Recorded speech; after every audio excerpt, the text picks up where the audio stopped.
The Flogcast may occasionally contain explicit content that makes it not safe for work or for minors. It also doesn't provide an excuse to use the same words on Bay 13. Normal big footy rules still apply. Alright, so this is the Flogcast for the semi-finals. The emotionally checked out Tiger Starburns is here, and I'm joined by the Andrew Mackey of podcasts from St Kilda Cookson. Toot toot! The head of security at Collingwood and head of recruiting, Morgan Ashley. Toot toot! The Flogcast resident piano man, Dan. You can't be a chick if you were born with a dick. Australia and Big Footy's #1 exporter of baby formula from Hawthorn Penal. I stayed up all night last night wondering where the sun went, but then it dawned on me.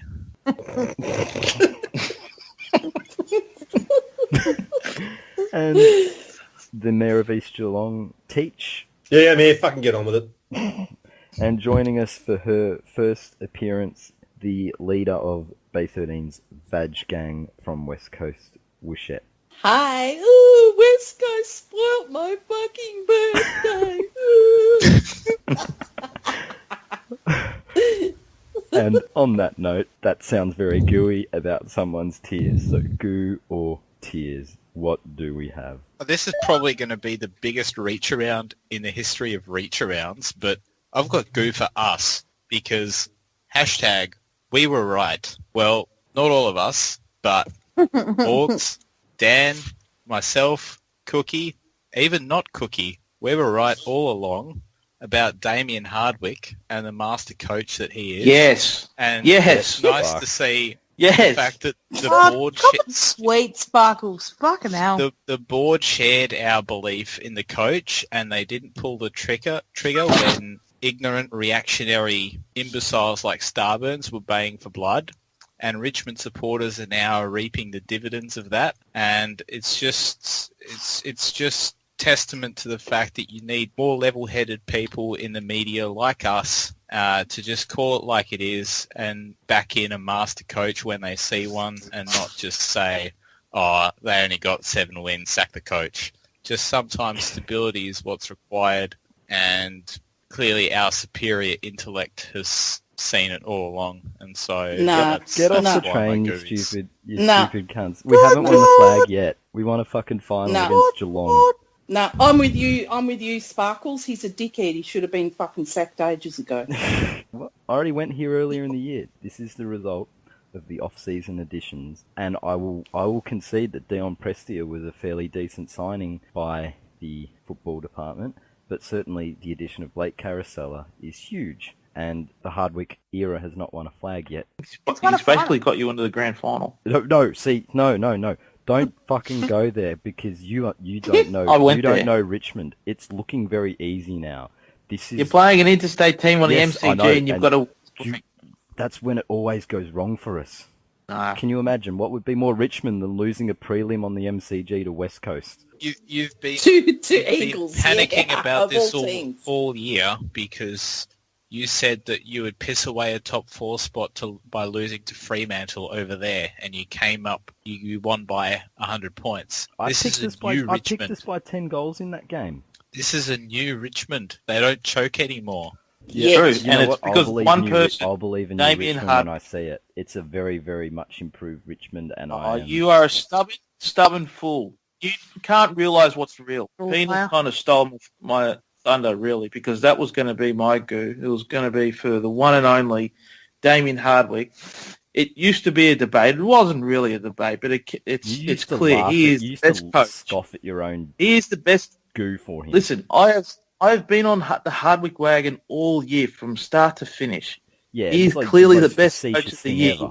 No, I'm being serious. Penal He's might the have best believed it, coach. but you used to scoff under your breath after every time you try and defend him with, I've with the been telling ridiculousness you the of whole it. year that he's the best coach. He's the best thing that's going on at Richmond, and he's the reason why your team's going to win the prelim and make it to the grand final. And you're just a stubborn... You will not ruin this You're for me that with your guy that's gone way ridiculousness. too far against the Hardwick wagon, and it's like, I will look stupid if I turn now. You're trying to You've stick gotta- with it, You've even got to though turn at you some don't- stage. You're going to Even look though like a you- fucking No, idiot but if you I turn don't- after. I don't have to, Genius. because At clearly your the coach. evidence in the At your- past is the evidence of the past, and the evidence of this year is that, and clearly the addition of Blake Carousella, Neil Baum, and some pretty solid list management moves have made all the difference in the world, and I we don't- still I You don't don't want haven't to won be the anything guy but a that turns qualifying after final. the fact. You don't want to be the guy that turns he's- too late. Get on board. He's never going to turn. Like, Richmond are going to win the grand final, and he's going to sit there saying, Hardwick should hand his Jock McHale medal to Blake Carousella because he's clearly Probably. the deserving one. That would be a sensible thing to do, fair thing to do. I still can't believe you're still on this. I still can't believe that, you're actually still playing this card. I still can't put It's not. It's not even Not a a card. card I said anymore. at the start of the year that he was the best coach, and now this best coach is going to You go said at into the a start of the year, prelim. and then you went, Yeah, and it was funny then, and now we're just right. Yeah, And now it's funny. yeah. We have been proven right. We No, have he's not, vindicated. because You're he's the not a- he's fool not a that good keeps coach. going He's- on about he's- him being a bad If we had Brett Ratton, we'd be in the same position. I can take or leave the figurehead coach as long as Carousella's still there. No, stick to your Oh. guns, Starburns. I know, Stick no, to your I know. guns. You've won fuck all yet. Stick to your guns. They've won a third final in like 35 years. That's a pretty big deal for Richmond. Oh, Because of Hardwick. Surely they're They're almost final in right now. 35 years. Oh, Jesus. That's not an achievement. You people will not ruin this for me. I'm going to start handing out red vests if it comes this way. Aww. He doesn't like to hear the truth. Go back to the conspiracy board, Silk. Don't you go, oh, you're still the only person who ever red vest anyone on here. Yeah, that was so funny. Anyway, I've got Goof for the real hero of Richmond this week, and he's been a favourite subject of mine over the last few years. Tears at times, Goo at times. The man who turned up, the driver of the culture at Richmond. He does everything. He wins contested ball, he tackles, he kicks miracle goals, he even cleans up the change rooms. It is Trent Cotchin, who, where's Trent? Fucking everywhere. That's where. And he was once again sensational. Dusty will get all the credit, and so he should get a lot of credit, but Cotchin clearly played a captain's game, and goo. You know why he had such a good game? Because he probably had the support of his coach sticking with him when he knew his captain. See it. Alright, who's got goo or tears next? This is the highest honour anyone can have bestowed on them. That was a Luke Hodge-like game from Trent Cotchin. You are a Hardwick nut. You know that? You're a disgrace. You're a disgrace, Dan. Who's next? I got tears for the project tomorrow night for putting that succubus Harry O'Brien Heredia Lumumba on and feeding his need for fucking attention. Annoying. Now it's hitting mainstream instead of on fucking some channel that no one watches. Lucky no one watches the project. But I only seen that when I was watching Survivor. It was on the ads.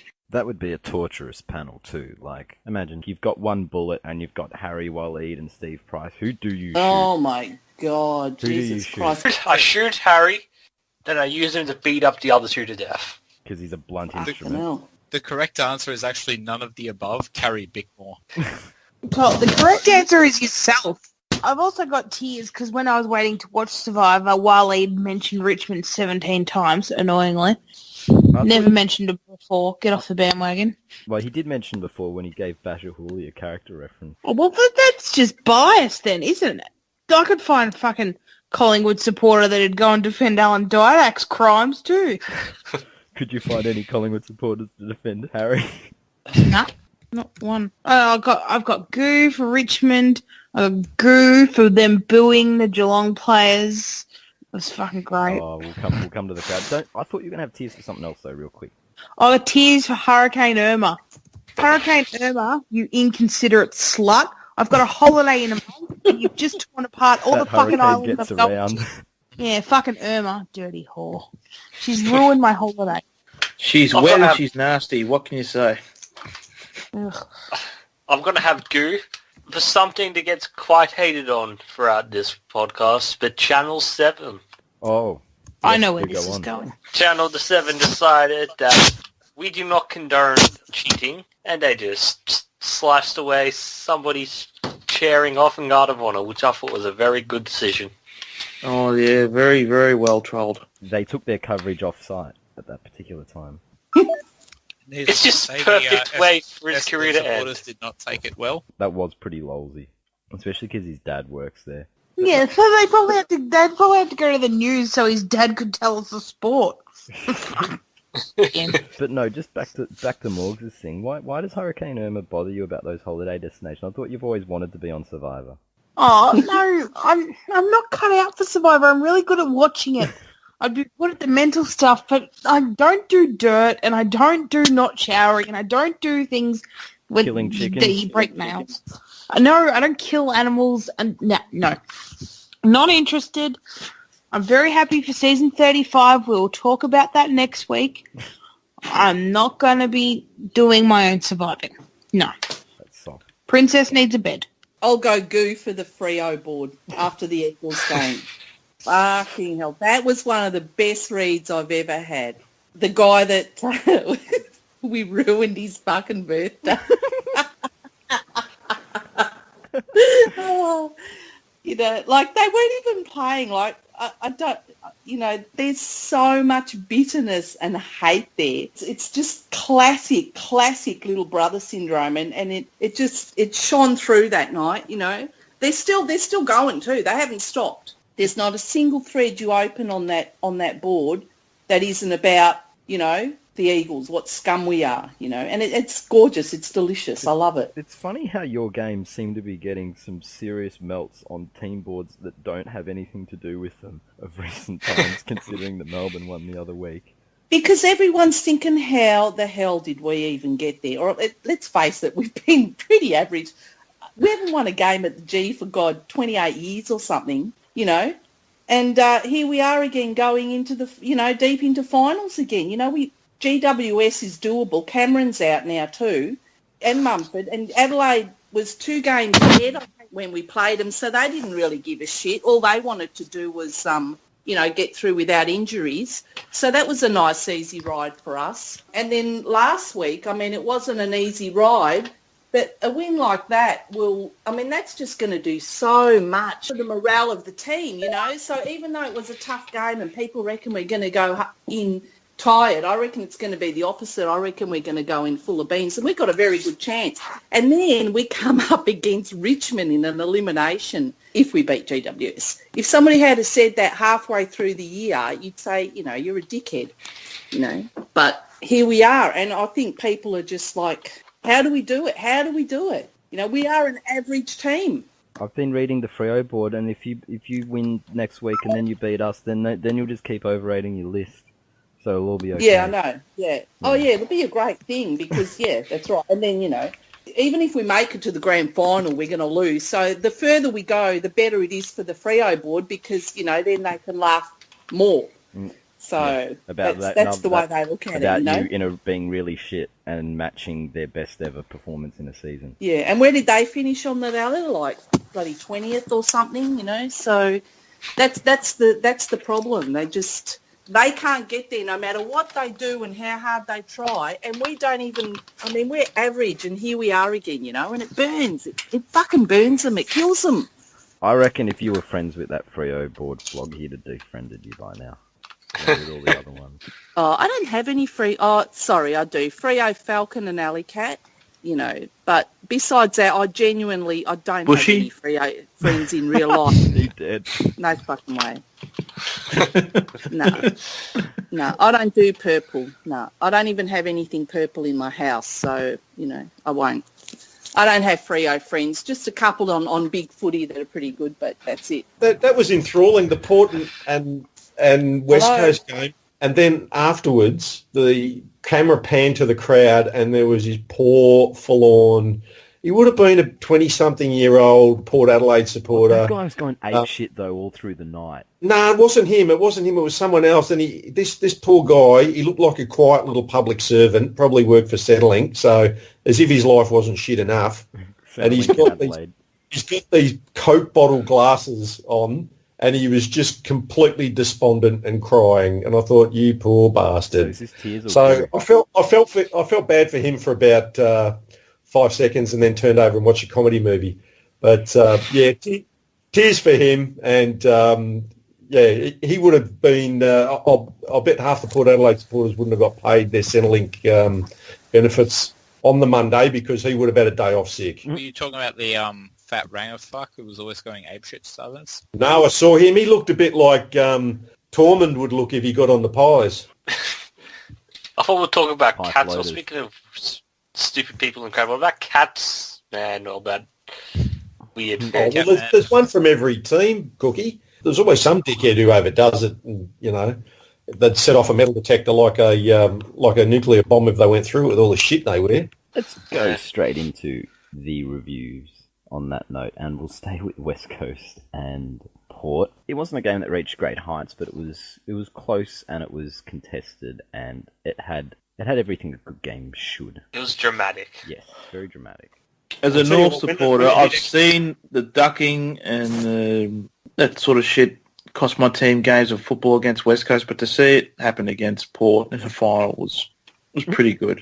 I've got to say. I thought it was a free kick. I thought it was a free kick. Did you see after when it got to extra time, did you see just how fucked all the players were? They could barely put one foot in front of the other. They'd given everything and they had to go another 5 minutes each way. Do you think the exciting extra time convinces the AFL to get rid of draws in the fixture really season next year? They might do it. It's so dumb. It's, as they've said, it's an extra half a quarter to play at a high intensity that will kind of fuck with recovery the next week. And two, if anyone's seen the West Coast Collingwood one, or remembers the West Coast Collingwood one 10 years ago, that was crap. Yes. Collingwood kicked like 3 goals in the first 3 minutes of it, and then it was just like, Yeah, that's true. I remember that. And I don't think it was crap. I thought it was fantastic. But anyway. good, yeah, but you could always fantastic as a result. It was anticlimactic then.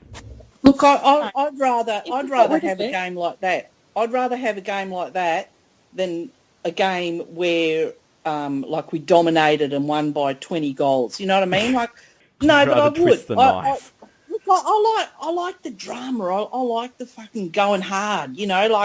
The challenges there now. GWS. We had a hard game. Let's step up a notch. I don't want to plod through the finals. I love all the. The tough stuff, like getting there the hard way, The rarity of the extra time is what makes it special. And if you start having 2 or 3 of those a year, it'll just be kind of meh when it does happen. Yeah, and I'm rapt that my team's part of that. How boring were the other games? It was such a shit weekend of footy until that game, That game made the weekend. Fucking crazy. If my team's playing, I want to fucking slaughter. Oh, no. If I'm watching neutrals, yes. No way. Yeah, if I'm watching neutrals, I like the best way to win. See, any margin's really too close when you follow my team, so it's nice to fucking put someone away and know that you're, on Friday night and go, hey, this one's over, because they've stopped trying. Yeah, no. I loved it. Look, I don't know how far we'll go, whether we win next week or if we lose or Richmond will probably smack us, who knows, but... that was worth it. That was worth every minute. And I'd rather see that than cruising through, winning by 20 goals or 10 goals or whatever, and then getting smacked in the end anyway. At least this is fun. This is exciting. Teach, what was the best grand final win for you? Because you've had 119, about 35, and 12. Oh, gee. There's only one correct answer here, Teach. Don't fuck it up. Yeah. I'd have to say it was the 119. 119 against Port. That was just so much fun. It was just, you could just hang shit from the word go and just ramp it up the whole way through. You remember how Treadway was doing those bows in the week before? Mm. I got a slip disc in my back. I was doing it that often in the crowd. I mean, clearly some of the lossiest grand finals of the past 10 years have been obviously 2007 as well as 2014. And they were probably the 2 biggest blowouts. And, 2013 was a close game, but don't see anyone calling that a good game anytime soon. Sometimes the blowout is the best result. I think there comes a point in a game where... I get there, where I sort of think, I'd like to see this team do well, and then they don't, and they're fucking it up, and they're ruining it for me as a spectator. And I go, no, I want you to be punished now. I want you to get flogged. And then I take joy in the fact that they're getting flogged. No. A win after the siren by 1 or 2 points. Fuck. You can't get, it doesn't get better than that. It's a great feeling in the moment, but living it up until that point is a nightmare. Isn't it just? Like, I get your argument, but it's entertaining. Like, it's sport. It's supposed to be entertaining. What we did, you know, what Port and Eagles did, they entertained. Everybody got into it. You know, people are still fucking melting, you know, days later. You know, the other game, the other one where, you know, Richmond thrashed bloody Geelong and blah, blah, blah. Nobody's even talking about that shit anymore, you know.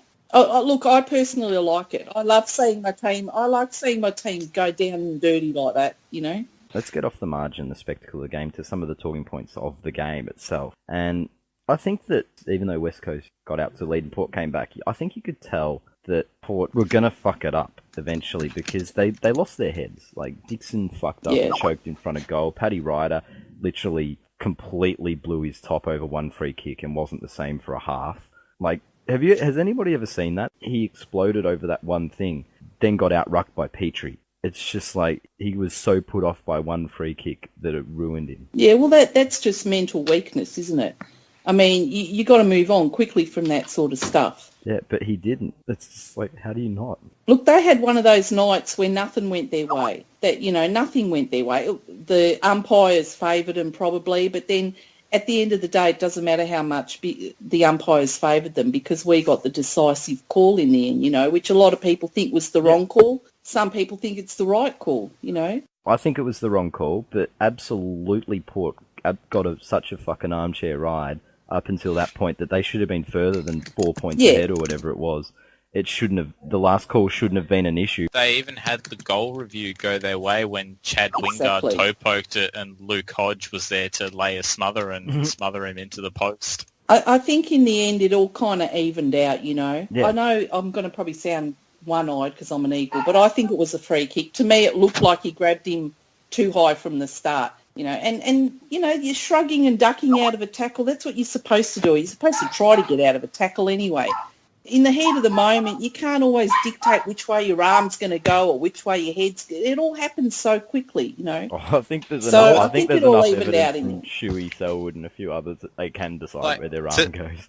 Yeah, I know, but you've got to look at each incident on itself, not lump it in with other incidents. You know what I mean? You got to look at this for what it was. Yeah, and to the letter of the law, I don't think it's a free kick because I think Shuey certainly contributed. But that said, I think West Coast deserved to have the opportunity to win the match because if Port were a decent side at all, they would have put that game away. And they didn't. West Coast stayed in it. And they had shitloads of opportunities. How about the finish, though? Like, ice cool. Even had the trademark Isaac Smith grin beforehand. And unlike fucking Isaac Smith, actually finished off. Well, I don't like the West Coast, and that was I very clutch from Shuey, as was Mackenzie down the other end. Oh, Mackenzie! Oh, that was amazing. KB said this morning it's the greatest play of football I've ever seen. You know, KB. But no, it was pretty awesome. That's what you want to see from your players. What you don't want to see is what Chad Wingard did twice in the last 5 minutes and be a complete fucking pea-heart. And on the other side of things, Luke Shuey was a bit of a pea-heart when it got tight. Wouldn't even bend over to pick up the fucking ball when he could have put it to the goal square and the 2 sockers in a row. And he should have picked it up. Gaff, wasn't it? He had it. Oh, he sorry, didn't have his best I game. meant to say Gaff, not Shuey. Gaff. Yeah, he's always been a bit questionable in the about. hardness stakes as Gaff, so it was just true to form. Yeah. Anyway, look, it all worked out in the end. It was a good game, you know. Everybody, the Eagles won and everybody else melted, you know. So it was a win-win for everybody. Oh, we didn't melt. There was a lot of goo for us. You could have put the prefix on the live chat thread with the amount of goo. Well, not the Bay. The Bay loves shit like that, but everybody else, you know. The Bay thrives on shit like that, but everybody else melted. So it was a win-win for everybody, really. And how far were Port going to go anyway? Yeah, against top 8 teams. Not very far. Yeah, exactly. So, at least we've got a chance, maybe. We'll see. But also out of that game, Sam Mitchell spitting on the not-so-good Gray. Classic Hawthorn culture there. That's not a spit. I don't know. I haven't actually looked at that He's incident haunched properly, over and he's sucking in the deep breaths and he goes to let a bit of spit out and it's like just happens that he's there and that's nothing wrong with that. I saw the spit strike him in the temple and his head went back and to the left. Discussing Hawthorn culture all over it. It's not a good look from a clean, respected player. That captain Luke Hodge, again, who knows what horrors he unleashed on that club. Well, when Mitchell's coaching the Eagles, that might be part of our training. Boo and spit. Just one other thing I wanted to mention, since Mitchell got a mention, and we did mention Petrie before, how funny was it to see all of West Coast's old bastards who've been talked up weeks ago as being finished, and of course Pritissu was magnificent. Like, can you believe there's a thread about that guy? But the way they played, they literally almost won the game off their own backs, those three. There were other contributors, but they were the standouts. Look, the whole thing was really perfect from start to finish. It was just, you couldn't have scripted it any better. And Shuey getting the free kick for a duck and a kick after the siren, and Pritis absolutely killing it, like just everything. It was just a beautifully scripted game, and it was fun. It was fun for everybody. Well, most people, It had almost everything, and then after the game, it did have everything once David Koch took the microphone. Oh, jeez. Oh, Koshy. We hang a lot of shit on him, mainly because that's what we do. But fair dinkum, this time around, he's gone somewhere you wouldn't... Like, could you imagine if Eddie Maguire did this? The knives that would be out for him if he did something like this. No. I haven't One really... thing that you'd have to say about Eddie is he would never, ever do this to his players. I know, I agree. Ever. Well, no, nobody would. No president would. Who does that? Not even Cockbrain would do this. No. Not even he did it to Kennett O'Meara went this far. before he left. He actually did do it to O'Meara. He knew he was going. He didn't turn on his whole playing list. Yeah. So I haven't read much media about it. Has there been any kind Brayshaw wouldn't even do that. He'd be too busy playing golf somewhere. Was there any backlash afterwards from Jared people? Waitley, who usually basically sucks Koshy's cock on 360, he gave it as hard a reprimand, I guess you could call it, as he would for someone who, once again, sucks Koshy's cock on that show. It's getting traction, but not as much as it deserves. Everyone's sort of baffled instead of That was such a fucking dog act. It really was. I mean, imagine how the players were feeling, and then to, dig the boots in like that and give them a few kicks, it was just shit. The president shouldn't be fucking talking at all, know? It's like what most of the fans would have been thinking. But Jesus, the timing is all wrong. Like when it's all so raw still. Like stave that shit for the post-season review. Exactly. And the fans are not owed that shit because that doesn't build culture. That builds a culture of blame. All that does is make your club divisive, and you want to at least have, show a united front. Come out there and say, we are hurting as a club as much as you are hurting, and we're all in this together. Not fucking we've done everything and you're not doing your bit. You fucking moron. Exactly. What he basically did was that he kept thanking the supporters and he was pissing in their pocket. He was sucking up so hard, please. I don't know why he was thanking their supporters. They didn't even sell out their final. Yeah, wasn't it 11,000 empty seats or something, It just, the whole thing reeked of desperation, It was just ugly. It was really, really ugly. And the club put it up on their fucking website straight after the game. Can you believe that? Yeah, they published the video themselves. Mark Williams hit out today and so did Nick Del Santo, but Nick Del Santo's a fucking fairy. But even he's calling it out. Anyway. That's probably the dog act. If he was on the bay, he'd be flog of the year for that. It's Pete Koshy. It is, but it's at the same time, it's not surprising that he would do something like that. It's just... Really? I don't know that much about him. I mean, who cares about Port? I mean, who gives a shit? No, I don't know anything about Port or their fucking president. I know he's on some TV show or something. That really opened my eyes. He's a financial guru. Yeah, I know he's all that sort of shit, but... That's why Port make losses every year. Yeah. I think that showed us what he is as a human being, Fucking throwing your players under the bus like that. He didn't just throw the players under the bus either. I didn't realise this till they actually showed his exact quote on the couch tonight. he actually said that they went in with a team that was too young. So he's actually thrown at the blame. He's thrown a bit of shade Hinkley's way too. Which is ridiculous because anyone who saw the game would know that it's the senior players who are underperforming, and like their young players, especially in the back line, did remarkably well given the circumstances. It just shows how ignorant and out of touch Koshi is when it comes to football. Look, let's face it, if they had have kicked straight and if things had have gone a little bit more their way, they would have beat us by 5-6 goals easy. You know, it was a great win, but we didn't dominate or anything like that. They just had a shit night. They missed goals when they shouldn't have missed goals. It happens to everyone. It happens to us all the time too, you know.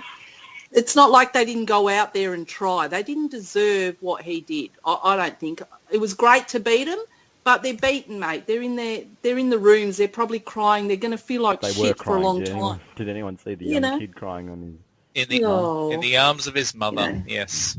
Anyway, yeah, I seen Mr. Gwee in the crowd. Anyway, dog act was not impressed. Koshi basically, he didn't throw them under the bus as much as he shoved them in fucking barrels. Yeah, the Port didn't deserve it. The players didn't deserve it, in my opinion. They did try, and they didn't go out there. They weren't lazy and all that sort of shit that he said. You know, they didn't win, but they only lost by 2. You know, like they didn't get thrashed. They didn't go out there and fucking lay around. They put their heart into it. You could see. It just wasn't their night. In the story, you know. Can Port Adelaide trade Koshi back to Sydney? For Pridham? Oh, well, for anyone. I mean, you'd take anything from them, wouldn't you? Yeah, I don't know. Anyway, they deserved better. The game deserved better than that. The Port Adelaide players deserved better than that. No, they didn't. They deserve better than this fucking wankstain with an annoying voice and a big nose telling them that they didn't try hard enough when, seriously, this guy played football when? Ever? You know? He's played less football than Morgs. Oh, fuck up, midget. Koshi's horse deserves to be beaten some more, but we'll do that later. Or probably all through the off-season. This won't go away. The Tiger train rolled on, and, well, Teach, what happened? What do you mean what happened? I thought you were going to beat us by 8 goals. You know who was right? Penal was right. I think he said 10 goals. He was pretty fucking close. Yeah, he was pretty close. I think you need to be a little bit worried, Richmond, because you really didn't play that great for 3 quarters. At the 3-quarter time, I thought on the scoreboard, there's a difference. Yeah, but I watched at 3-quarter time. I thought, how the fuck are Geelong this close? It's been a long time since I've seen Geelong play that fucking shit. Yeah, in the end, the margin was a little bit inaccurate. It probably should have been 15 or 16 goals. Good coaching, I think. Because Geelong were just that shit, but it just took Richmond that little bit of time to get settled, and they just seemed to be a bit panicky early, Richmond. And then when they settled, you know what? We think we can win this game. They just stepped on the gas and they were pretty unstoppable. That tattooed bogan, Jesus, you know, what did they do? Coat him up with Valvoline oil because no one could fucking lay a finger on him. What I found about this game, and this from when I was watching, was when Geelong's got a few goals, I think, before half-time or something like that. And I'm thinking, Richmond are going to fuck this up in the end, but they didn't. That was a surprising thing. The Prestia goal in 3-quarter time was huge. Or I was like, before that, just enough of a gap to kick that first one and then really roll on from there. Do you know what this means, Starburns, right now? Richmond are favourites for the flag. No, we aren't. Sydney are. But Sydney's not Richmond have got to be favourites. No, we're a second round of pretty even. I think the betting has... Sydney doesn't have Hardwick on the round. I think if Richmond and Sydney make it to the grand final, it's going to be very hard to pick. Jesus, that'd be an awesome grand final. It's going to be very hard to pick Sydney because Richmond have Damien Hardwick. Right. But also from that game, Teach. So Penal did mention the coach, and I want to actually go to the coaches, and not our coach, but your coach. Now, were you trying to go Ross Lyon this week? Were goals not on the agenda? Well, I don't know what he could have done. Every single player on the side... He could have picked that.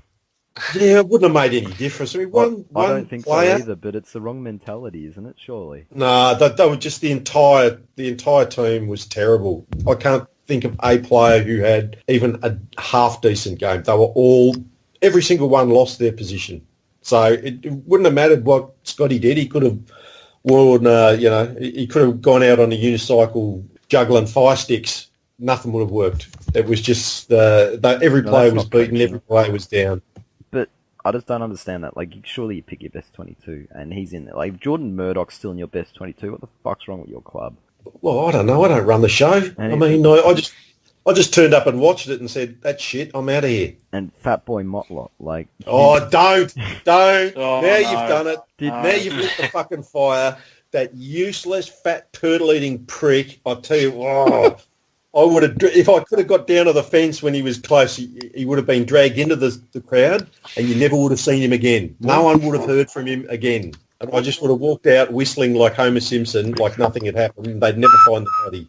Morgs mentioned the Richmond supporters booing. I want to talk about the Geelong supporters booing, because I reckon they Stantoned Motlop at one point. Geelong supporters booing? There weren't any there. Well, that's why I know it was Geelong supporters, because it was very subdued. There wasn't a Richmond boo that you fucking shook the stadium. It was this sort of boo.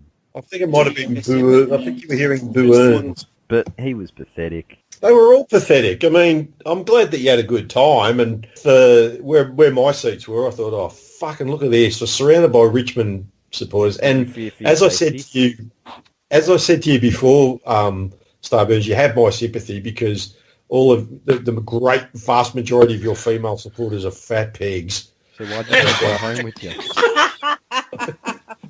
And, Hey, both of my sisters are Richmond supporters. well, I don't want to put too fine a point on it, but you might be able to give some personal experience in that case, Bush. But they're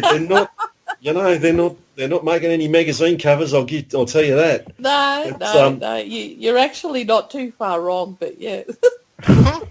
There we go. Yeah, my eyes didn't lie, that's for sure. But look, it was their night. They were all very happy, and they were even good mannered towards me. So so what? I'll Really? take my hat off. Yeah, they left me alone. I heard we were awful, booing and booing. So didn't that woman make an official? Didn't some woman make an official complaint or complained something? to Richmond, Geelong, the AFL, and the MCC, and fucking.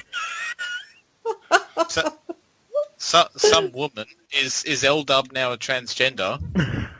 Given his thoughts on the matter, that would be quite surprising. I like how they went with the name change to protect identity. They even changed the gender to protect L-Dub's identity because he's such a fucking snowflake. They booed every time Geelong took a kick in. They booed. If I was one of those players, I would have felt privileged to be well known enough to be booed. Oh, it didn't matter who because, they were, though. Imagine that, turning up to the football and expecting people not to boo. It's amazing that, and apparently that created a hostile atmosphere in the language, which was bad. Or think of the children. These kids are going to go to high school, and they're going to come home with that language fucking anyway. And worse. Yeah, and worse. But what a pissy little complaint. No one hit anyone. Yeah, but this is the information age where every fuckwit's got a phone or something that you can make your opinion relevant for 2 minutes, and that's just one person doing that. They should all just respond back by saying, "Boo! Don't sit near the boo," or the boo, or just don't sit near the cheer squad. Fuck. Yeah, we should tell the fuck out of the comments section on that article, which is boo. The football is a much safer environment for kids than schools even. Like I went to high school and came back with chlamydia, and I've never got it at the football. So was that from a fellow student or a teacher? No, it was from the unsanitary conditions in. So you sat on a toilet and got the issues? I sat on an ostrich egg as teacher invited me to do. The teacher told me to sit on an ostrich egg. Oh, where did you go to school? The Sudan. Teach, how you were going to tell us more about your time at the game? Well, it was a bit of a fly-in, fly-out.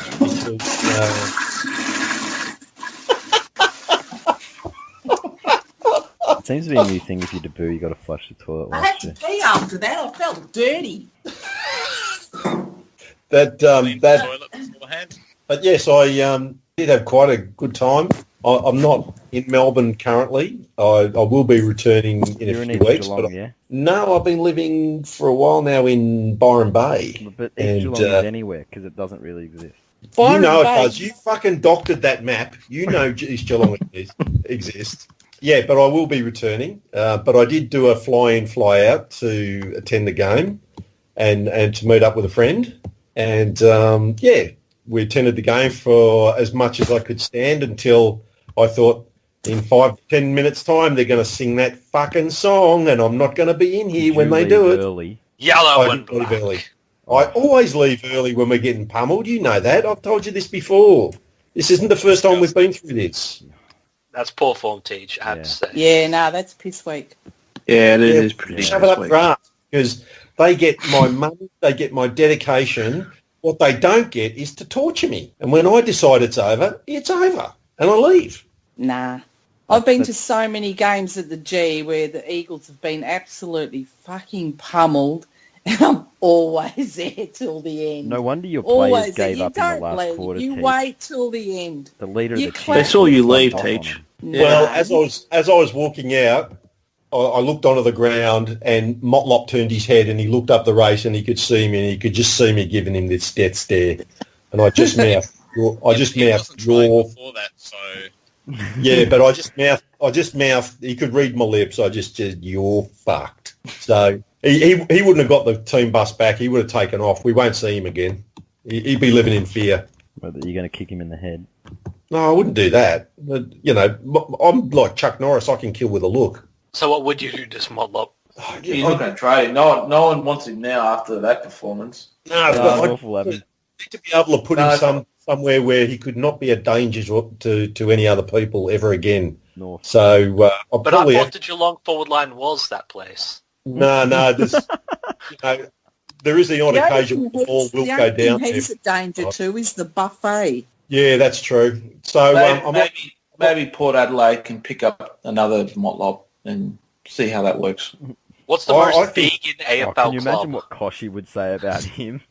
yeah, that's just what Port needs, another inconsistent player. If he hangs the players out to dry that actually did try, what's he going to do with the one who doesn't? I'll exile him to the Galapagos Island. He can just live there by himself. There's plenty of turtle for him to get fat on. Send him on Morgs' holiday to all the... I was just going to say that. Send him to Florida with Morgs.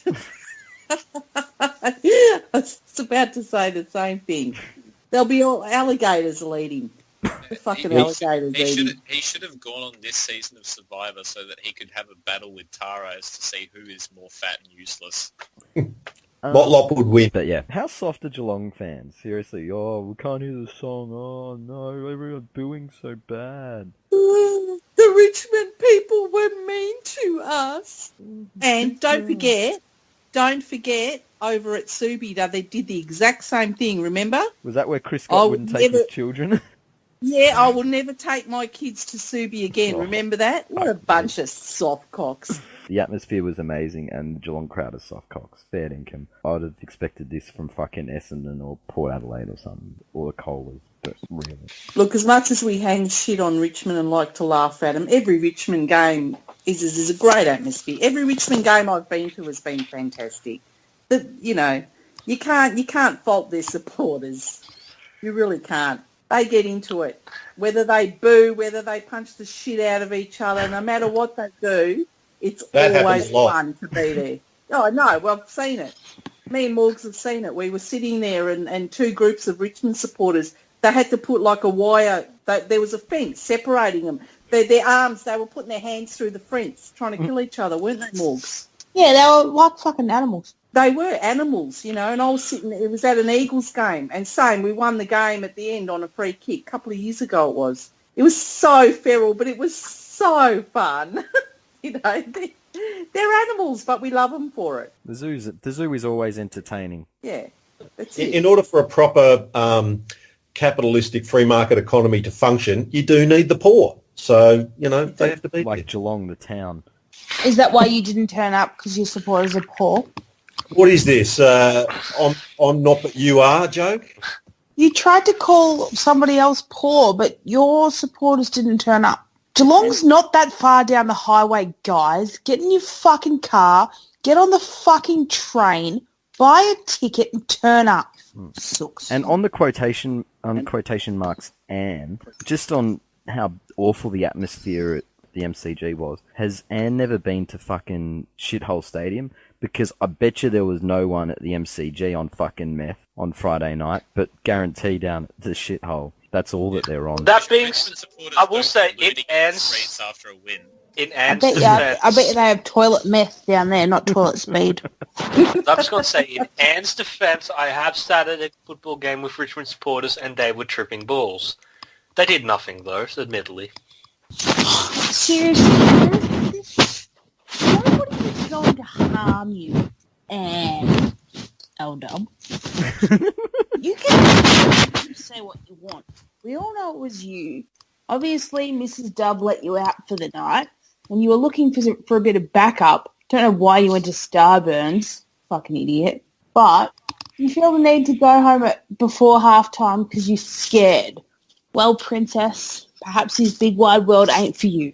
Well, you know what? It kind of fits together, doesn't it? He's been missing for a while. Maybe he had a sex train.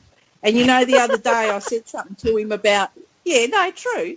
And then the other day he said, it was on that song, Big Footy Song Contest. He said something that he hates, and I said, you hate everything. And he said, no, I love Mrs. Dub. Bing. Might have been talking about, he might have been talking about himself. Makes sense, doesn't it? Maybe that's why he's been AWOL for a while. He wants to play in the awful. He's had little Dub Junior chopped off. Maybe that's why he wants to know how long I've been playing football for. He knows that he wants to play in the same team as me. Fuck off, Dub. Yeah. Next game, the Crows rolled over the Giants. Anything much out of this game? It was surprising the ease at which they did it, I guess. The Giants didn't really apply much pressure or just didn't really look like ever being in the contest. They just looked like a team without finals experience. You know, it's happened to all of us. But they had it last year. They beat the Colas. Yeah, but not... Yeah. I think they have a cultural problem. If you were Koshy, they're the ones you fucking call out for not trying hard enough. Yeah, I think they still need a few years under their belt myself before they get there, but they're getting there. But, you know, I just think they look like an inexperienced finals team. I think they had a structural problem as well. They were just too tall. Yeah, why the fuck did they pick that other guy? Yeah. Why'd they go 4 talls? You know, it's telling the fact that Jeremy Cameron goes down injured in the first quarter, and yet even after that, they still look too tall. Yeah. And wasn't it wet as well? It was dewy. It was too not dry enough. Moist. It was moist. Moist. But did anyone catch the anthem thing that the Crows did? They didn't link arms, and apparently it's to make it look like there's more of them or some shit, according to Dermy. Yeah. What a wank. My daughter actually pointed it out to me. She said, Mum, that's the first time I have ever seen a footy team, you know, doing the national anthem and that before the game without, you know, they usually have their arms linked or they've got their arms around each other, and they were all spaced out. There was like half a metre between each player. I reckon it worked. They looked intimidating. It kind of reminded me almost of the haka, like. I was just going to say they should have done the fucking haka. The GWS players probably spooked by it. So they wanted to intimidate them. They could have just came out with barrels. I noticed that's happened a lot. I've seen that a lot of times that teams do not link arms, the national anthem. Yeah, I think that on Friday night, but we just didn't buy it. Yeah, I know. Well, we used to do it like when we were really good, and the kind of the psychology behind it is like, you know, we don't need that. We don't need the extra oomph. So you guys do what you want, but we don't need that. Yeah, I can't say I've ever really noticed it before until my daughter sort of said it. I don't know. Is it a thing? Are they supposed to link arms? Like, is that the first time it's happened? I don't know. Does it matter? Is it, like, newsworthy? You know, like, who gives a fuck? I think it was a case of reading a lot into something that was... If it affected the Giants, and they're very mentally weak. Oh, I don't think that... Well, maybe. Maybe that's why they lost. Who knows? I don't know. It just seemed like a nothing to me, you know, when it was sort of all over the media and that. Oh, my God, you know, the Crows spread out. They made themselves look like they were, you know, 50 of them instead of 22 of them or whatever. I don't think it made any difference. Anything else out of this game? No. No, it was pretty much a nothing game, wasn't it? It was a bit disappointing as a contest, yeah. Without It didn't have the closeness of the other one, even if the skill level was higher. There was no excitement in it. It didn't have the last quarter of the Richmond game. It didn't have the buddy burst, the other one. There was no emotional attachment at all to that game.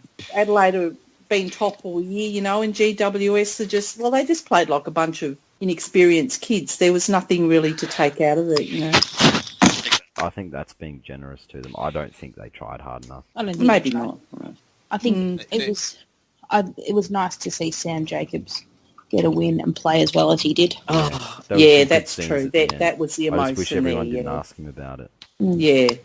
At least roaming BT had the decency not to go up to him in the rooms and say anything. That was actually a beautiful moment. He didn't go roaming over to him. He did imply that Paul Seedsman was gay with Kyle Cheney, but that was it. Well, we all know that's not true. Seedsman impregnates every woman. Oh, no, Seedsman's a les. It's not gay, he's a les. Is Seedsman still a thing? He's not. He was a thing at Collingwood. He's not a thing at Adelaide. He played in this final. He wore sleeves that pissed TrAFLs off.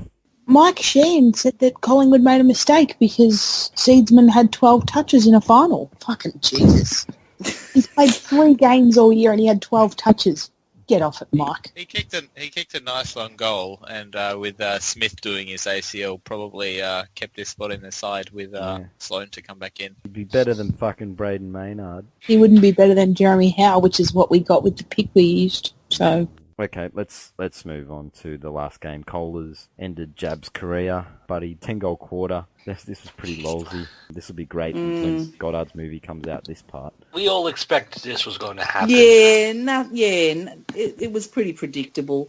Something would have had to go horribly wrong for it to go any other way, but it was pretty funny. Pretty funny when they cut Job off, definitely. How about fucking Heppel? Is there a more... seriously, I know uninspiring captains when I see one. And I don't know if there is a more uninspiring captain than that wet mop. Oh, fuck. He was nothing. He is nothing. I'm yet to see him play a game where I'm like, yeah, he's really good. Outside player without good skills or great pace. So he's... Well, that's a good question. Who should be captaining Essendon? Who have they got? Who should be captaining them? Worse than pick Danaher or Hurley. The thumb. Who's the kid who won the Rising Star? Give it to him. Give it to Goddard, that's what he'll want. Don't mention Canadians in front of Penal. Fuck it, a Canadian who fucking robbed the Rising Star Award. Like, if ever there's a contender for the most hated footballer award, that's him. Yeah, well, he plays for Essendon, so he's already half in the bag. But they should make Fantasia captain. You just want to say a rat. Yeah, I couldn't. I couldn't handle hearing his name. They say it Orazio. Does anyone else hate that name? Oh, it's fucking stupid. I hate BT. Just call him Fanta or something. Like it's same as Tip and Woody. They have to say the whole name. Like just call him Tippy or something. Like Tippy. Tip rat. The bush kangaroo. By the time they've said their name, somebody's kicked 3 fucking goals and we've missed it. Everyone else has got nicknames, but these guys, you got to say their Orazio, Fantasia, like, fucking hell. Surely you can come up with a short version, like, Fanta, like something. The big O. The big O, that'll do, yeah. There's hope for you yet. BT has been saying Luke Bruce's name wrong for 6 years, and then he finally got it right for the first time this year. So maybe in 2022 or something, they'll take your advice on board. Do we have anything else out of this game? It's good to see Buddy play footy. It's a really good experience to see him. And Swans look the form side. Oh, someone did a pulse check on Kenny in the circle. What?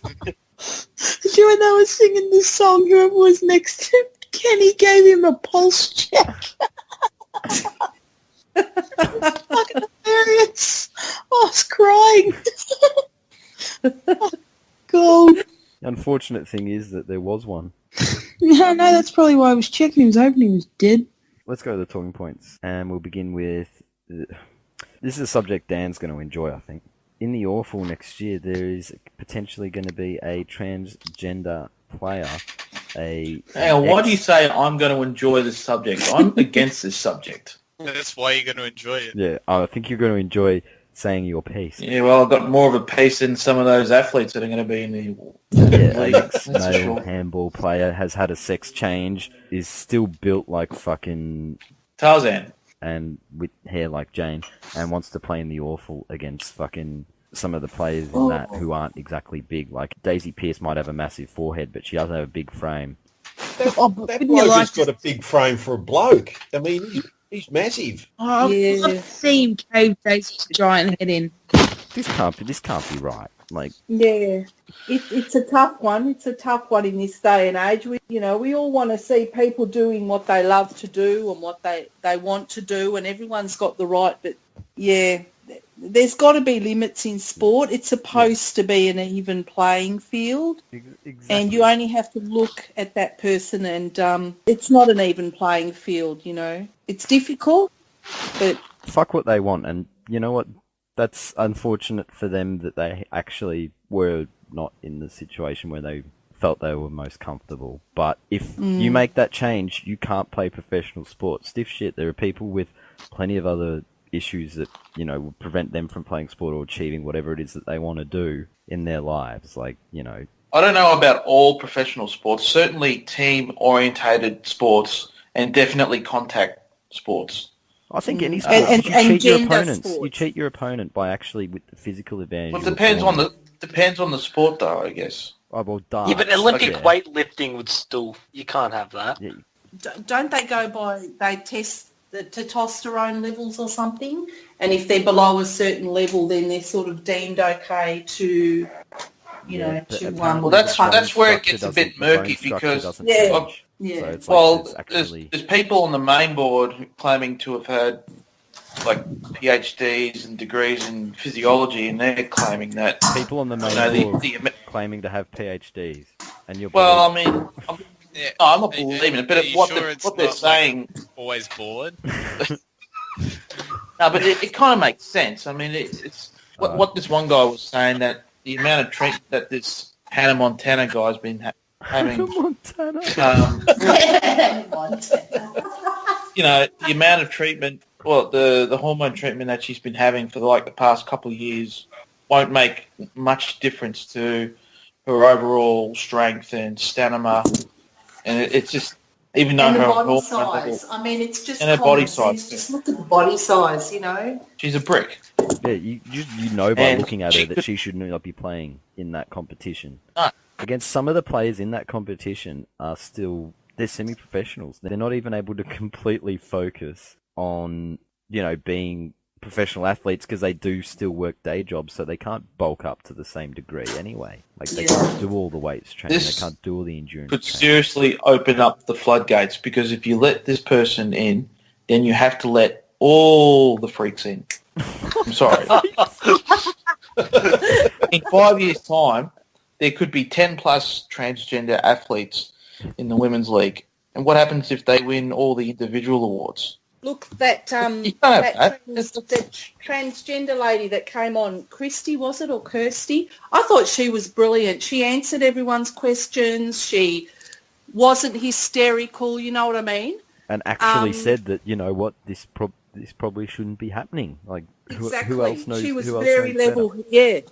She was very level-headed about it, and she even had the guts to show photos of herself and that. I really took my hat off to her. I was surprised that she actually wandered onto the bay and fronted up there. Like, that takes guts, I've got to give. For lack of a better term, that's balls. balls. She might not have a cock, but she had balls, definitely. More balls than L What? Speaking of balls and dicks and shit, what happens if someone who is taking hormone treatment but hasn't had the snip, and all the teammates are about to have showers and stuff, and this guy just walks in with this raging boner? I mean, it's got to control your boner, Dan. Yeah, exactly. I think after all the hormones... You can't have that. No. You can't have I don't think boners... Yeah. I don't think boners an issue, no. I think after the hormones, the boners just stop. Yeah, I think so. Yeah, but the snake might still be there. Well, what but about? at least I mean, at hang least on, no you one's going to have- come waving it around in the Dan, just change give him the rooms. terrorist treatment, okay? No, that's your thing. That's your sick fetish. if we're going to drag this thing to its theoretical conclusion, what if some bloke wants to be a horse? Could he run in the Melbourne Cup in a year or two? Well, Suze manages to do it. Yeah, well, there you go. If Robbie Nahas might be able to, he's hung like a horse. Does female hormone treatment stop blood circulation to the groin? Is that how it? Like you No, can't, you it means can't it's have not a hard on. producing testosterone. You don't produce testosterone, so that it just No doesn't goo. happen. Only Well, Well, your tears. blood actually stays in your brain instead of going down to your cock. So you might not get a hard on, but you get a lot smarter. You should all Yeah, get but if you some. still got your nads, Yeah, we you should still, probably all take it. know. You stop thinking all a with bit your cocks, confusing. it'd be much better. I Yeah, don't we know. might actually start sounding like the main board podcast if we start Yeah, taking no, it. look, it comes down to common sense, I think. You only have to look at Hannah to see that it's not an even playing field, and at the end of the day, that's what sport's supposed to be. But the other females in the team apparently have really been really accepting, and I don't know. Yeah, the if ones they're- at Collingwood, if of course they have. They get tackled by Yeah, it. yeah, I don't know. There'll be plenty that would be tough one. against it. And the clubs that are showing interest really don't care about this issue at heart. They know that if they have transgender athletes in their team, it's going to get eyes on their club. It's going to get eyes watching, attending games. That's all they really care about. It's just a natural progression, though, I guess, for Collingwood, because they already had Mo Hope, and she looks like she's halfway there. But apparently, Christy was saying transgender athletes have been competing. I can't remember the whole conversation now on the main board. Have been competing in the Olympics for I don't know how many years, since the 90s or whatever. Yeah, it's And no bullshit. one's actually won anything. No Oh, no no one's won transgender athlete has actually won a medal. What about that African chick that won the What about all the East Germans? That's Caster Germans, the Chinese. Caster So it Semenya is a probably, different as story. well as Dan. getting rid of your male hormones, it probably fucks your body up really bad too anyway. So Caster Semenya is a Oh, you think? hermaphrodite. Dan, it's different. as an Oh, athlete I'm sorry. talking about, you know, so maybe that kind of evens it out a little bit. I don't know. just have a transgender league? There you go. Oh, they'll- that'd be they'll- awesome. I'd go to that game. I would go to that game. Would Jack Rots be the main mascot? You Jack have a Rots- whole bunch of blow-up dicks in I'd the fucking cheese take squad. L-Dub to that game. Oh, hang on. How was the blob sex doll in the West Coast Cheers? That one was the sex doll. And I'd just like to apologise to any transgender people listening. We're not actually horrible. We're just having a laugh. I am horrible. Let's Good be luck real. I to am them. horrible. Good luck to them in every aspect, every facet of their life. I totally agree that there are people that are born in the wrong body, and all. What's up, I Jasmine? understand it, I really do. But sport, professional sport, I think there needs to be a line drawn, and I think that's the bottom Yes. line. Yeah, Yes. exactly. Like if that's what makes you feel comfortable, then fair enough. Yeah. But really, it's about Yeah. everybody else. It's not all about you. Mm. And unfortunately for them, there are 100 other players that shouldn't be disadvantaged by that particular thing. You go play socially, not for sheep stations, but Or create a league for that, you know, and people would probably love it, but you probably wouldn't get enough of them for a whole league anyway, enough women, transgender women for a whole league, but that's, you know, it's probably not doable or anything like that, but still. did we have anything on the West Coast sex doll? Still got fucked less than 4 that night. It probably got a pounding after the game. Do you reckon they passed it around? I would have Oh, fucked yeah, it, probably. Jesus. I reckon they wrote Chad Wingard's name on its head and fucked it all. That's how chlamydia spreads, isn't it?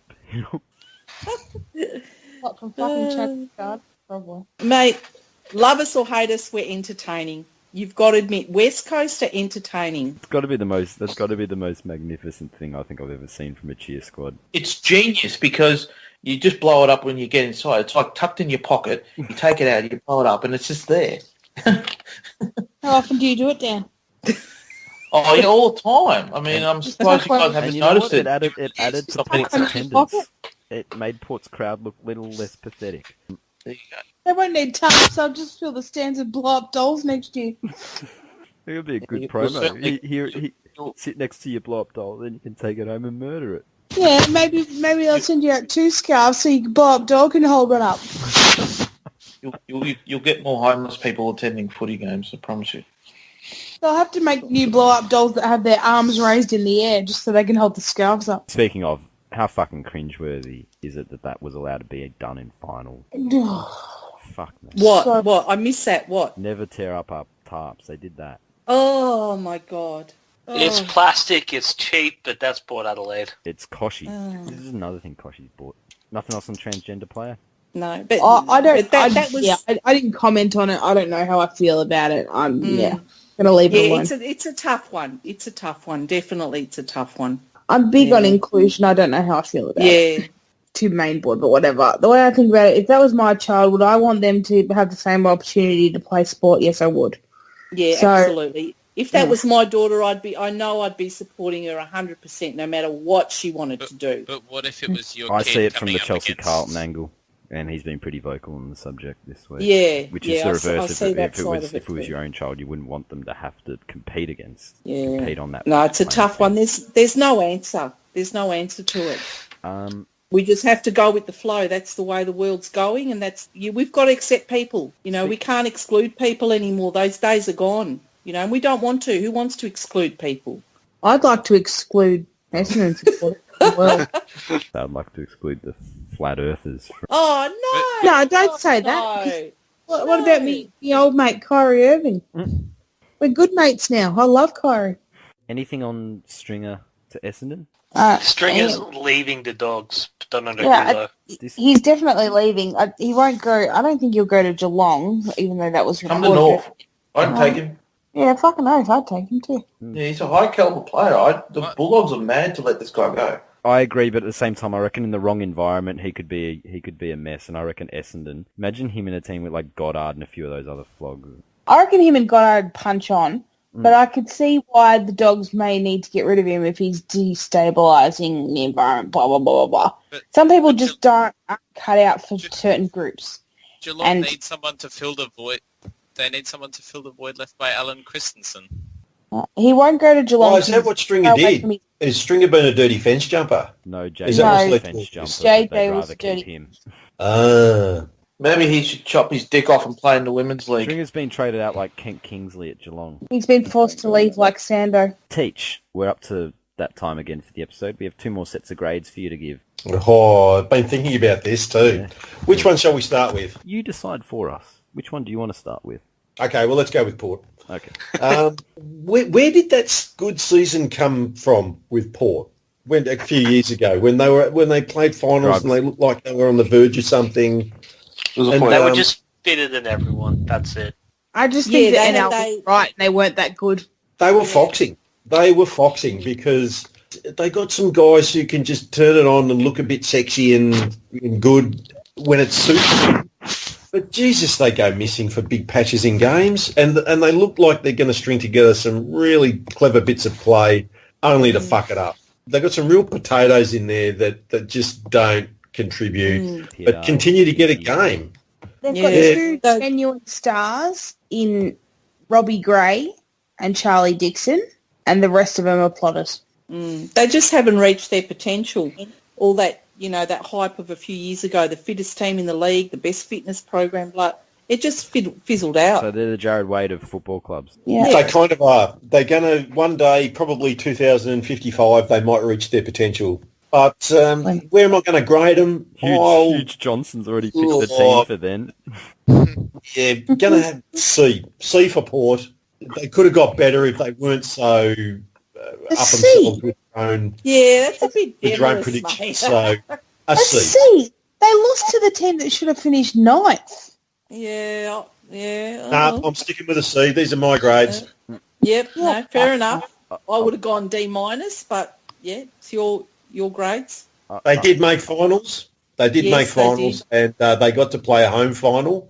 The fact that they fucked it up shouldn't degrade the fact that they had a reasonable amount of success. It really that's should. How it works. It should. The fact that they choked really should make an impact on it. And not just that, Tyler, you should take at least a grade off for Kochi, surely. Yeah, Tyler, come on. I'm inclined to go the other way now. But I'll stick with a C. All right, C for cunts, all right. Just on the power effectively losing the team that should have finished ninth. It is pretty amusing that Adelaide's effectively trolled them massively by losing that game to West Coast a couple of weeks ago and getting Port Adelaide a match against a real opponent like West Coast, because they would have fucking rolled through Melbourne. A real opponent. Yeah. Oh, yeah, that would have been ugly. And yet So, Adelaide gave them a yeah, tougher good point. opponent and they lost it. Gave him an opponent that really likes playing on that ground. Yeah, I'm not going to cane them off the back of comes in and goes, we wanted Adelaide Oval. No one gives a fuck. That is pretty funny, and Adelaide pretty much treat them much the same as West Coast treat Fremantle, with disdain, and just slap them on the head every now and again when they get a bit uppity. Well, no, it's not really how it works. Usually they talk bullshit to each other in circles. Sort of like you guys in Hawthorn. You were born in the courtroom, blah, blah, blah. You were born in 1997, blah, blah, blah. You exist to win premiership, blah, blah, blah. You exist to sell Camrys, blah, blah, blah. Good old West Horsham shit fights. You're plastic. No, you're plastic. No, you're plastic. Oh, Daniel Talia's cat. I hadn't heard the fucking "we exist to sell Camrys" line in a while. It gets better every time I hear it. Essendon teach. Essendon. Well, they're not going to get off to a good start here because I've always fucking hated Essendon. And the fact that, as was well gone into last week, how the journos and that bourbon-soaked prick, Mark Robinson, calls them brave every second minute and doesn't own up to the fact that they're drug cheats. I was very happy to see them get clubbed the living shit beaten out of them in Sydney. So they made finals. They shouldn't have. I wish they didn't. On the tail of all that deserves an asterisk in itself, though. They made finals off the back of having the softest draw in the league. That's correct. So nothing's changed. We still hate Essendon. So I'll give them a D-. Good result. And now the question time. Let's begin with Gornage. Just wondering, at 25 years old, how is Sam Menegola eligible for Young Player of the Year? This is the Coaches Association. Because on Geelong's list, he's the best youth they have. Who said he's eligible for this award? Is that factual? Because apparently, if you are in your first year or first 2 years or whatever it is of senior football, from when you debut, you're eligible for Young Player of the Year. Did James Ponsley win? So let's say, for example, let's extrapolate that backwards. What about Podsy Adley? Remember, he got to go. That's what I just said. Would he have been able to win that award? Yes. With 2 years at Geelong at age 29? Clearly, yes. By that How good's the joke when you get to hear it twice? Well, that's pretty stupid, isn't it? I don't think we need to worry about it because he's not fucking winning. Yeah, he's not winning, but why is he the one getting nominated from Geelong Teach? What about Zach Guthrie? What about their actual youth? He was playing for us, but it looks like he just scooted in from Maroubra or something. Little pansy blonde fuck. Wiley Buzzer.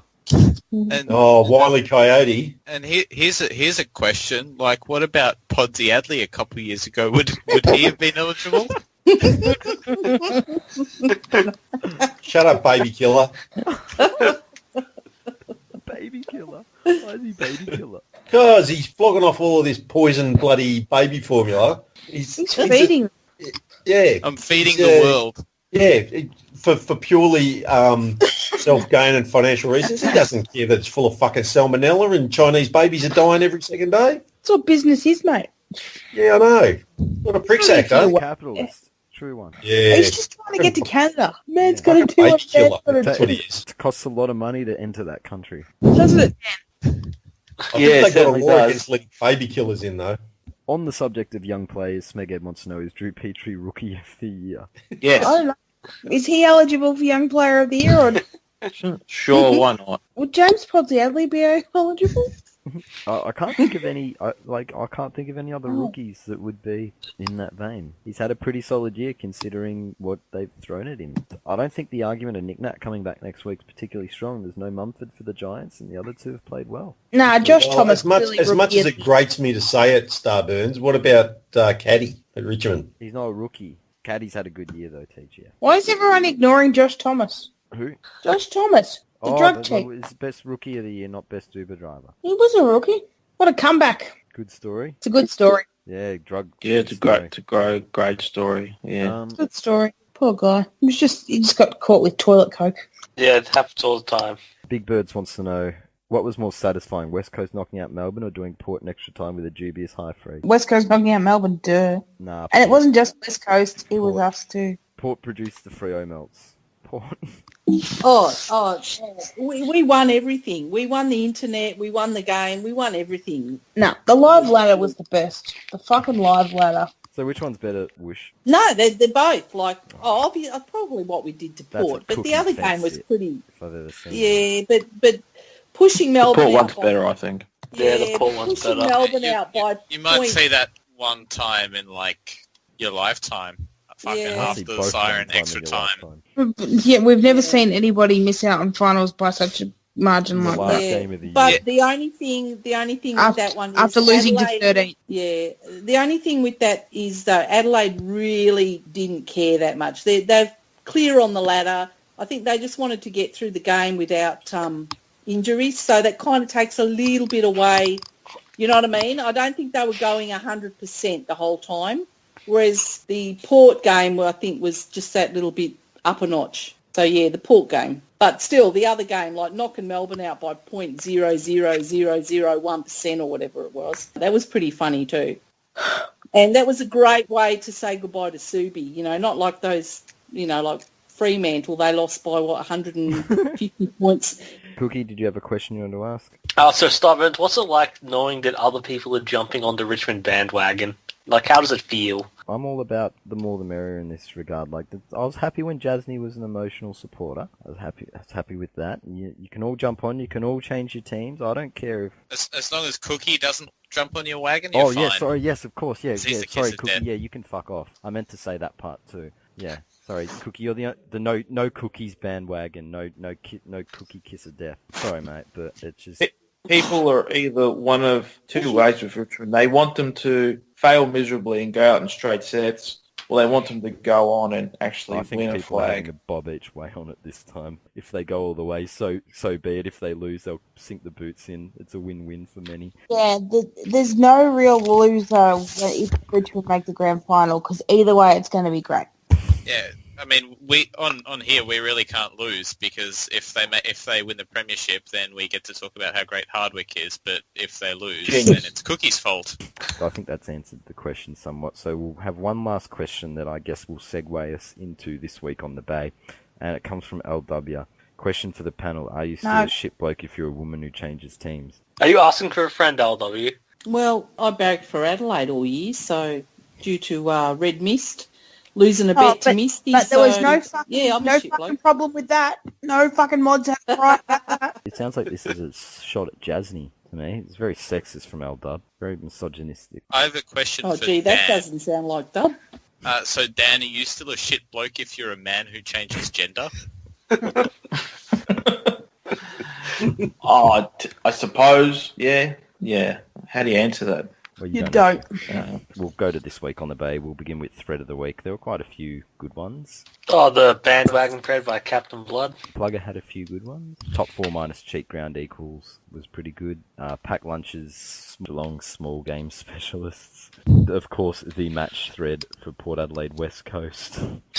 Yeah, that one's got my vote. That was a great Boss effort of, I'll just leave this here. I'll just leave this here. I'm giving that more of a nod to the thread title than I am the thread. It was pretty funny. The one about the Western Bulldogs coterie members pleaded, got to give credit for effort, even if the OP did actually write that kindergarten-esque letter. I'll pay Ugak's thread about the dodgy free kick in the Port versus West Coast game, if only for the Photoshop that Red Vest produced with Luke Hodge in it. Oh, yeah, that just popped up today, didn't it, that thread? Yeah, that was pretty good. Yeah, that was a good one. Established 1997 Smelt thread was good. And of course the Freo board thread. It's the Freo board game day thread. Anything else? I could imagine there'd be some funny shit on Geelong board reading, but fuck on that cesspit. Oh, well, yeah, they're probably all fighting with each other again. Oh, God, has anyone checked in on them in amongst all the Port and... I think fucking all the pledges are no longer valid. Chris got left Menzel out, so that thread's probably fucked. I only like to check when the game's done, I just like to read the game day thread before the game starts. That's my favourite, just to read the cockiness. And Mr. Blitzarves, retired James, you are in the barrel. What a flog. So sure, so confident, just fucking hope it hurts. Oh, and what a squib. I've just been advised that he hasn't logged on to Big Footy since Friday. Oh, old after the fact Jimmy's not turning up. Back in prison. Jailbreak. Did the old Geelong thing. Got violent, like LW wanting to kill Waleed Ali and Nakia wanting to stab Horfies. And what is it with violent Geelong fans? Keeps wanting to kick people in heads. He met somebody at the front of Gate 3, dickhead, and belled him. Maybe that's who Anne was scared of. What is our thread of the week then? It has to be the Eagles Port match thread, surely. Yeah. That was probably one of the best match threads of the year, really. And everybody was involved, not just Eagles. Well, there was no Porters left on the bay anyway, but everybody got into it. Yeah. Match day thread. Match day thread. Yep. Flog of the week. I was going to nominate the Teary Flog LW, Aka Ann, who got the sulks up all over the fucking place in Pack Lunch's pop-up sprinkler thread. That thread is for fucking flogs who pop up to sprinkle jizz all over the place, not sprinkle tears, which is what LW did. And all over the place wanted to kill... He wasn't the only one sprinkling tears in there. Wanting to kill Waleed Ali, and there was another flog in that thread too, now that you mention it. But yeah, LW all over the place. Did not cover himself in glory this week. He covered himself in shit. Like when he backed one out on a car, fucking moron. Who else we got? I'm going to nominate Richo at the Disco for still being in the caveman era, not being able to get on Skype. I don't know if I should... Typewriter. Is literally the only person who's still on the planet who still uses Windows Vista. I'm going to go lethality. I think he's the only person on the bay who got absolutely no enjoyment out of anything. Nothing. Just not even, not the Eagles Port game. Everyone else was having fun and, trolling and taking the piss. And he was just he's dead inside, that man. He must have just forgotten to take his lithium that day. Don't be too hard on him. Look, I don't want to troll him if he's got mental issues or whatever. But Jesus, like he just why? He had nothing. You've come to the wrong place then. I know. He's got nothing good to if say. If we do about anything that you can't do on the bay, it's injury troll. What do you mean you can't injury troll? No, you can't injury troll on the bay, but on here it seems to be fair game. Yeah, dead straight, otherwise I'm leaving. I can't injure. How's Nathan Freeman? Running in the green. I thought his form was pretty bloody, blah. Yeah. Oh, enjoy this, enjoy that, don't enjoy this. Oh, man. Everyone else was having fun. Yeah, speaking of mental illness, and thank you for reminding me of this guy, Woosh. My nomination is for Red Mist because he popped up and bumped an old thread from like the final 2 years ago, and it was before he died. Yeah, it was a backfire thread. He didn't It was a backfire thread. I know he didn't. I'm joking. It was a backfire thread that he bumps because he thinks it's still years later. So I'm worried about the implication of the precedent it sets. Like, is he going to then bump the fucking... When that other guy whose death he faked actually does die, is he going to then claim a Flogstradamus tag for calling it ahead of time? But like, there's got to be some time limit, statute of limitations on when you can claim it. I'm going to nominate Cats and Lakers because amongst the fucking joy that is the Tiger Train that I'm trying to jump on board, this fucking fun sponge keeps coming along and being like, oh, you're at the game. Oh, must have been great thinking about how your team was nowhere near it, blah, blah, blah. Shut up, cunt. No one cares about that. It's Tiger time, dickhead. I know. Toot. Yeah. Toot. I've got a seat in the economy next to Tiger Boys. What a hoot. Okay. This requires numerous flogs, Ilksy for thinking that Big Footy Mods can read sarcasm is his fault. He betrayed us. And then whichever person who Big Footy, I assume Chief, decided to take the joke thing seriously. Just bad form. We want to be on the bandwagon. We want to be a part of Sloan Timber. And we want to fly with McGovern and fuck the other teams. I can't remember the rest. They don't count. No one cares about the Colas anyway. I want to be on the Tiggy train. He would have only done it if someone complained. I bet it was the Collingwood mods again, because fucking too many of you are popping up on their board again. No, good old's been a fucking Adelaide supporter for fucking months and no one says anything. Well, I was an Adelaide supporter all year. It was only because it was me that it mattered. No one gave a fuck until then, because that fucking stupid fucking pregnant woman sniffing freak trader fucking had to cry about it. This kind of has like Butthurt, Port and Geelong posters all over it. Because I changed my team, which means it has to be someone Bay related. And I hadn't posted it on the Collingwood board with my Richmond thing yet. Who's dobbed us in? Who is our suspect that dobbed it in? Dr. Dub. Rowe. No, Ilksy. L-Dub. Dub. Dub? Yeah, L-Dub. Oh, Dub. Yeah, he's a fucking snivelling what was little his weep. question? Is a woman a flog if she changes teams or something? Hello? It was Dub. Is a man a flog if he goes and rats on you about it? Fuck. You snitch. Stitches get Little stitches, snitch. Dub. El Snitcher. Snitcher. I reckon he's great value personally. I love him, but anyway. Cut that out. Cut that bit out. Cut that out. You can't have any goof at Dub.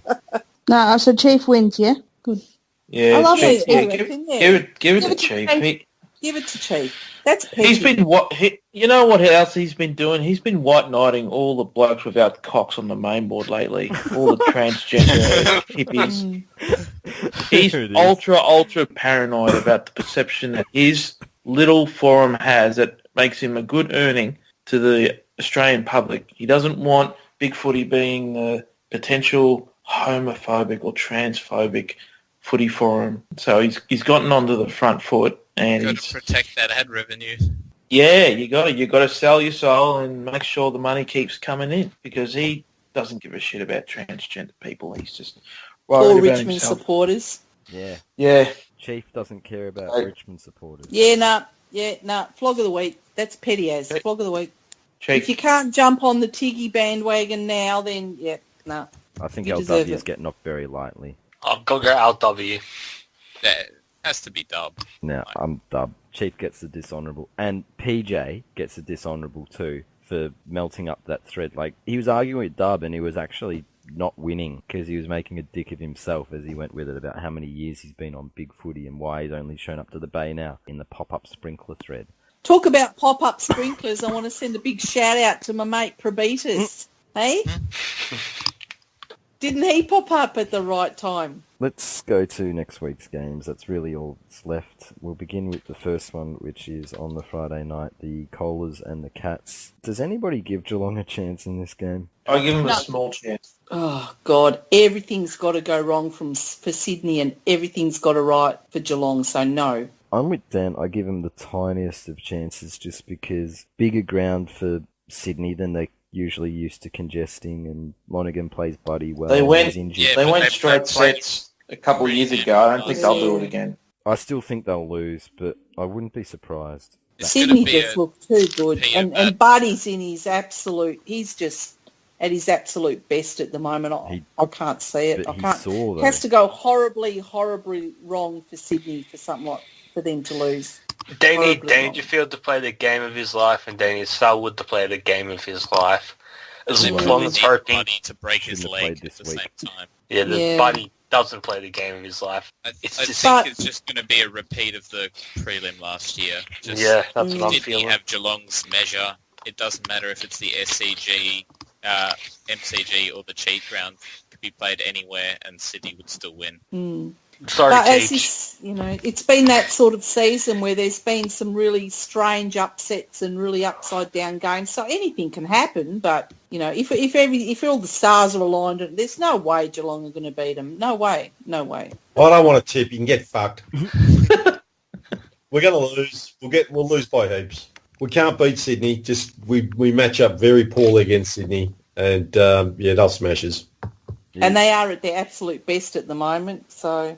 We be going to this game? No. I'm going to stay up here this weekend. You won't even be there to applaud Motlop off in his last game for your club.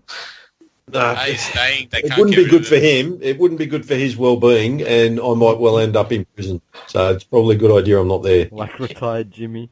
He won't be playing this week. I'd be amazed if he was playing this week. They'll play him because they have to. I don't know how he gets a game, but they keep playing him. Just the hope that one day Surely- he'll actually pull his finger Surely out and Menzel do something. takes his place, wouldn't No, he? Menzel takes some of the other Spuds' places. They'll keep picking Motlop because he actually has upside that most of those other players don't. So they'll keep picking it, hoping that one day he'll do it. What is this upside that you're talking about? Well, he was pretty good for 5 Was weeks he? 3 years ago.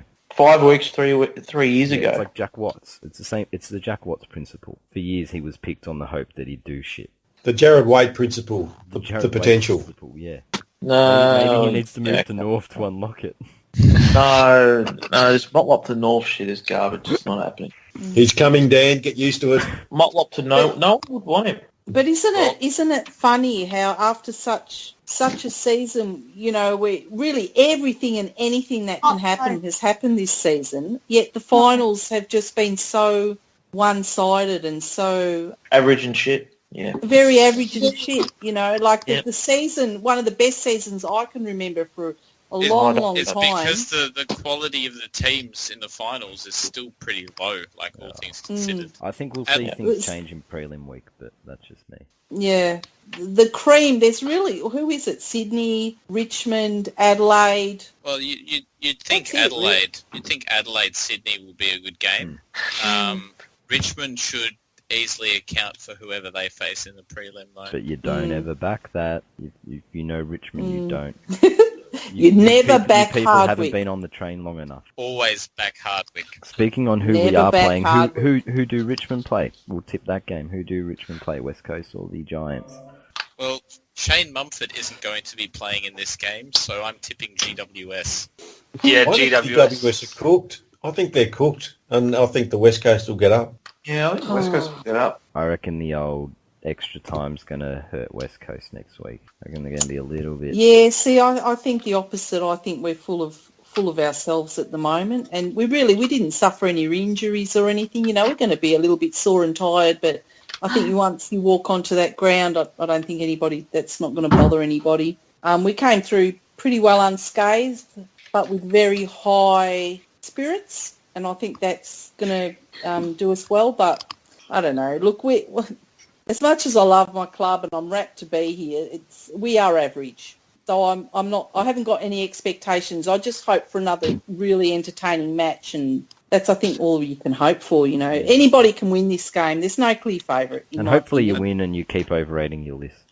Yeah, exactly. Yeah. Imagine if they went all the way to win a flag and just my God. the Freo board. Haha, sucked in. They just won the flag. They're gonna overrate their list massively now. They would trump the Dogs for remarkable too, considering round 23 comes into the equation. If that happens, I will go. What did he say? I'll go down Burke Street and bare my ass. There you go. Don't do that. You might end up Promise. like No, I know, with a but Welsh the badge. difference is I'll actually do it.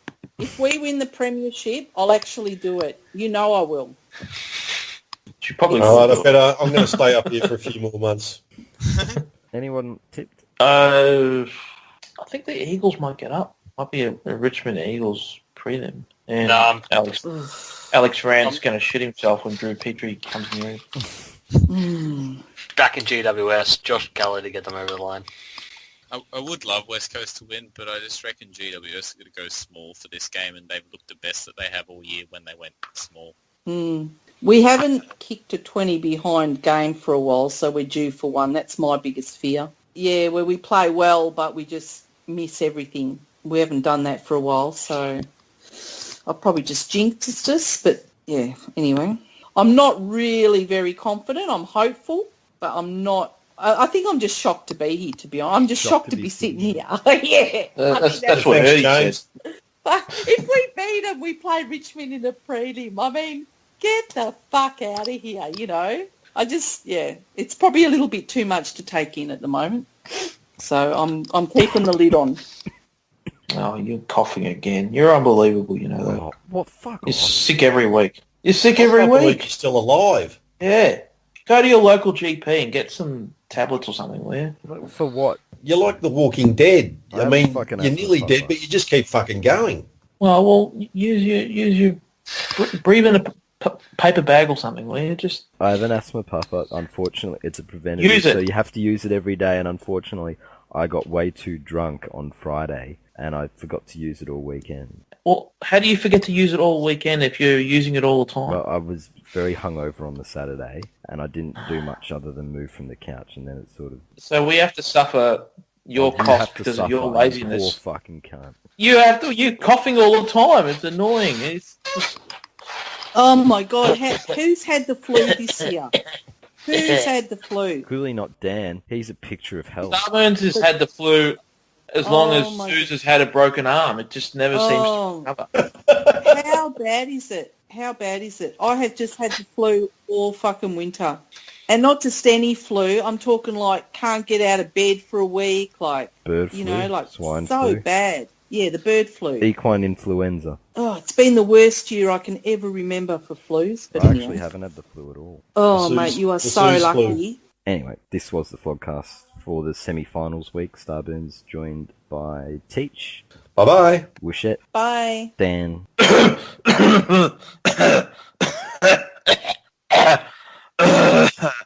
Oh my God. I do this every week. I got a bad cough. and Penal. Adios. We lost Morgs and Cookie in that last few minutes, but thanks for listening, and we'll see you all next week. Go Eagles. Toot toot.